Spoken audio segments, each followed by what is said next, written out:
Question 8a states that given 2pr equals 5qr, find the coordinates of point P.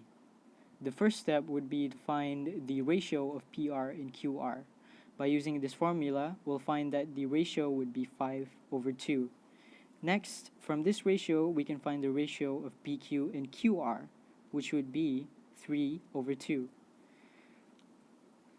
Now that we know this, we can find the coordinates of P by using this formula. So this would be the end product, and there's a few unknown variables. So what we have to do is we have to compare these unknown variables with the coordinates of Q. By doing so, we'll find the value of x and we'll find the value of y, x being 12 and y being -1. So now we know the coordinate of P, which is 12 and -1. Moving on to question BI, it states, find the equation of the straight line SQ. So the first step is to find the gradient of QS. And in order to do that, we need to use this formula right here. M1 multiplied by M2 equals to -1. And M1 would be MRQ, and we would need to find that first, and it would be -1/4. Next, we substitute this information into this formula, and we would get the gradient of QS, which would be 4. Next, the y-intercept of the straight line SQ is 2. So from that, we can find the equation of the straight line, which is y equals 4x plus 2.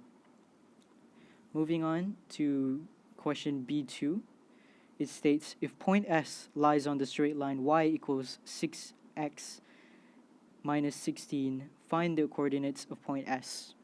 Point S would be the point of intersection between straight line y equals 6x minus 16 and line SQ. So in order to find the coordinates of point S, we would need to do a simultaneous equation. So by doing so, I found out that x equals to 9 and y equals to 38. So the coordinates of S is 9 and 38. Moving on to the next question, it states, a point T moves such that the ratio of its distance from point P to its distance from point Q is always 1/2. Find the equation of the locus of T. So from the information that they've given us, we know that TP over TQ equals 1/2. And from that, we can find out that 2TP equals 2TQ. So in order to find the equation of the locus of T, we would need to use a formula which would be the distance of TP equals to the distance of TQ. So the end product would be 3x squared plus 3y squared minus 96x plus 12y plus 576. And that would be the equation of the locus.